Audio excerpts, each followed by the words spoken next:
I'm delighted now to be joined by Rachel Reeves, who's been leading on this issue for the Labour Party. Now, I understand that you think the current system isn't working properly, but just talk me through what a law would look like that would clean this up.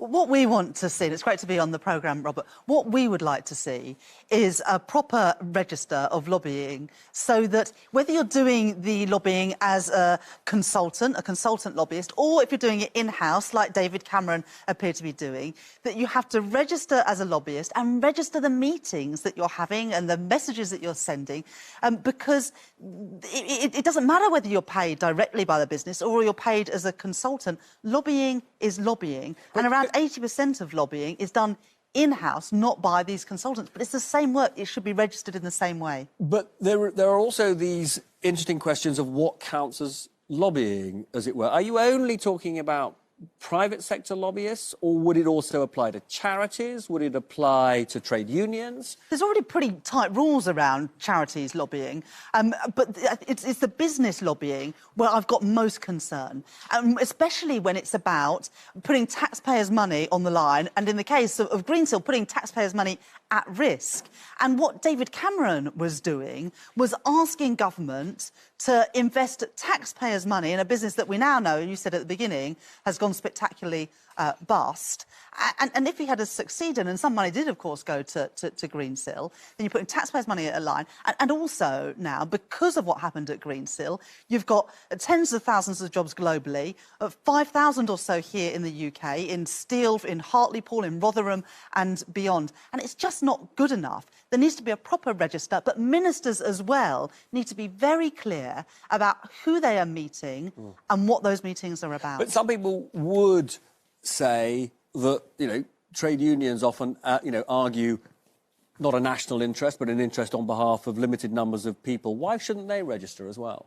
Well, look, I'm quite relaxed about extending that register, but what we've got at the moment is these unregistered meetings that have only come out through lots of digging and questions, not through any transparent system. And that's why, when this came in 7 years ago, Labour tabled an amendment that said that you needed to have this register of in-house and consultant lobbyists. If that had happened then, we wouldn't be in the mess that we are in now, because David Cameron would have had to have declared that private drink and those text messages to Rishi Sunak's private phone. Now, one of the things I was sort of struck by today is you had select committee chair people queuing up to say, we want to look at this aspect of what's gone on, we want to look at that aspect.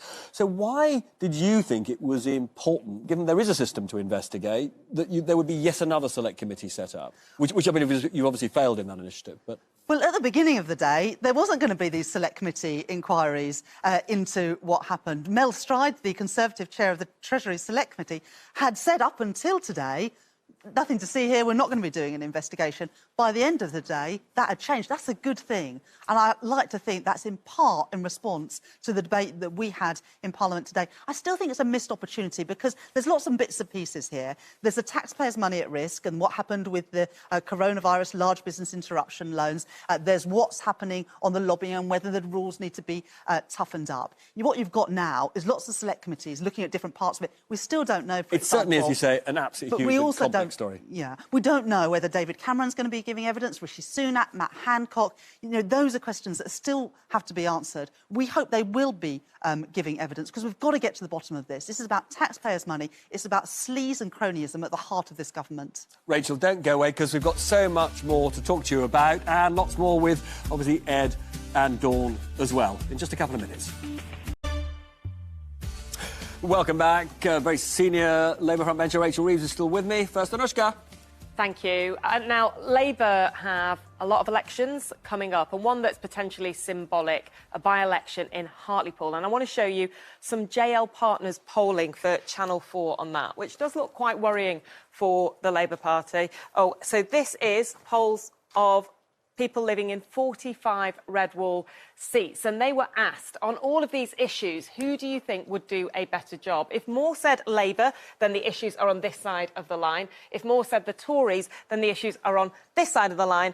getting with bigger majorities as we go across. And what you can immediately see is that all but 3 of these issues are on the Tory side of the line. So more people in these seats, according to these polls, back the Tories on education, on crime, on defence, and way more on Brexit and immigration. Now, Labour did get narrowly ahead on housing and on the cost of living. But I guess the ones you should focus on are those at the top, because they're the ones people rated as most important. So Labour will be relieved to be ahead on the NHS, which people really care about and is a big issue in Hartlepool, although only just ahead.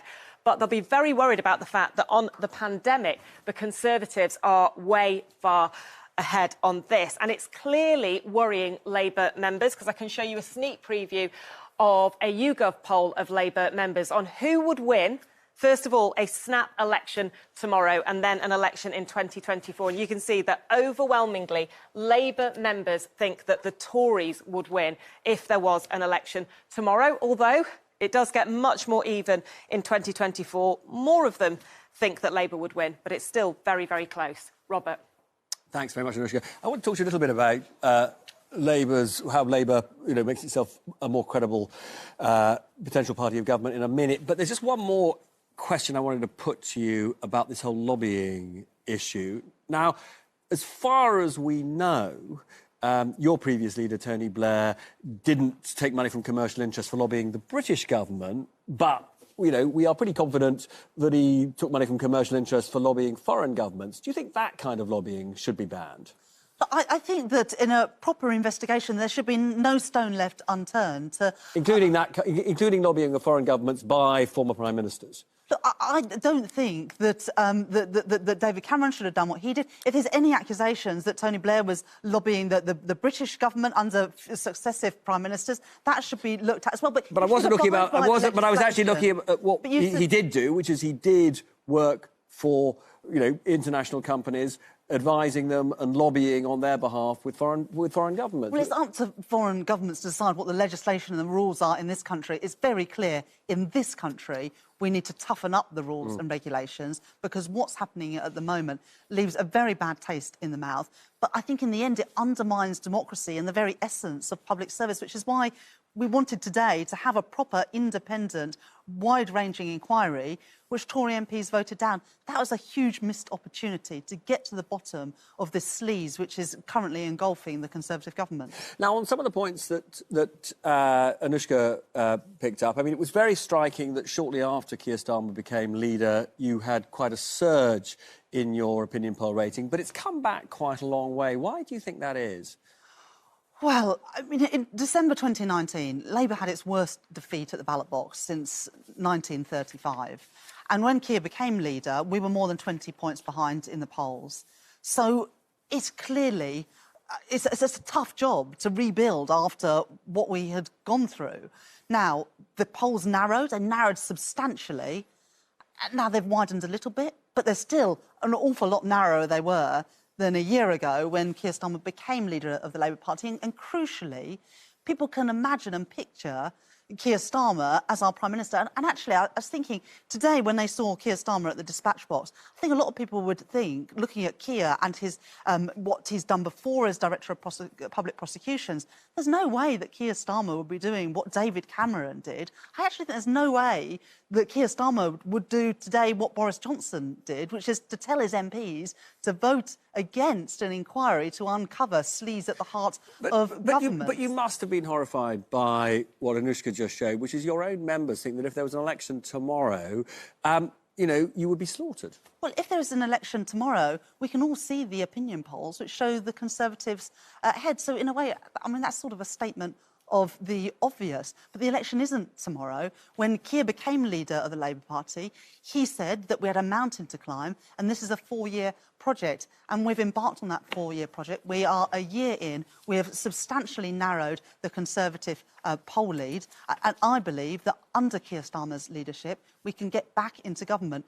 But after 11 years in opposition, it is an awfully difficult task. And, Labour's history is being in opposition. Keir wants to and needs to, and I believe can, turn that around. I mean, Dawn, some of your colleagues feel that Keir Starmer is not cutting through enough. What do you think? I think We have a lot to do. I mean, it's the first time that I've seen that polling. We do have a lot to do as a party. We have to get our message across. Do you think Keir Starmer is showing enough of what he thinks the purpose of Labour should be? We need to do more. I mean, it's evident that we absolutely need to do a lot more, and we need to be enthusiastic about where we're going. We need to ensure that we talk about our policies, what the country would look like under Labour, how we will act and behave if Labour was in government. So, yeah, we do have to do a lot more. And I think when we do that, when we show there's a clear difference between us and the Conservative Party, then people will come on board. I mean, he is a more, formidable opponent than his predecessor. Yeah, of course. I mean, yeah, anyone would be. Look, I was listening to Dawn earlier when she was kind of criticising Boris Johnson for being optimistic, and I was thinking when she was saying it, actually, that, people underestimate Boris at their peril, and I think he does cut through to a lot of voters that you wouldn't necessarily expect a Tory leader to do so. So don't take Boris out of this equation when you're debating Keir Starmer. I think the public kind of are willing to go on a journey with Boris. I think the other problem that Keir Starmer has, and I thought he was going to be a very formidable opponent, and when he started, he gave this interview to The Telegraph. It was kind of classic back to Blair playbook. But I think he's been too hesitant. There have been a lot of articles recently saying he has to be true to himself, and I think that's right. And then I think the third problem is this structural problem with the Labour Party. You said, is Keir Starmer saying what the Labour Party is for? Does the Labour Party know what it's for?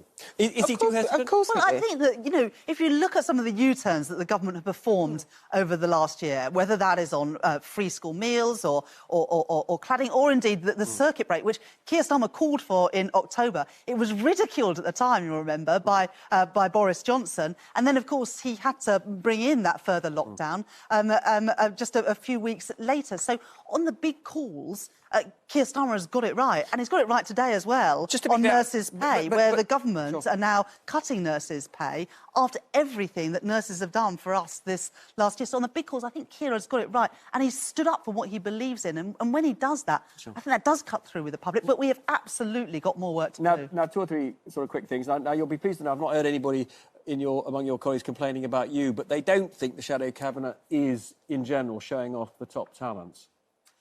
Well, it is hard, right? Because we all got appointed during the middle of a pandemic, during lockdown. Keir Starmer has given speeches so far to brick walls and empty rooms and to his, to his sofa. It is hard, yeah? It is hard. So given that it's hard, are you going to win Hartlepool? Well, look, we're throwing everything into Hartlepool. I'm going to be there on Friday. Keir's been there. Annalisa Dodds has been there. Angela Rayner's been there. So, we're all up there fighting with everything we've got in Hartlepool. But it is a difficult thing. And there's one other thing which is slightly off subject. You thought that actually saying that care workers had to have a vaccine was a bad idea. It's been announced today that for a care worker to go into a care home, they have to have a vaccine. Are you still opposed to that? Well, the government is also saying today that they are looking at whether people working in care homes should have the vaccine. And we're pleased that the government are undertaking that analysis. We're happy to look at that when they So you're not completely... Because you sounded as though you were totally opposed to that as an idea. You're not totally opposed. We are opposed to vaccine passports to go to events. We are against that, and we don't think it will But in terms of care homes... We'll look at what the government are going to bring forward. But I'll also say, if the government say that it is part of their professional duty, then unfortunately, I've been told I'm out of time, which is terrible. Now, that's it. Allegations of politicians bending the rules to line their own pockets, Labour and the Tories at each other's over charges of sleaze. Feels like normal, doesn't it? Let's hope it is normal. See you next week.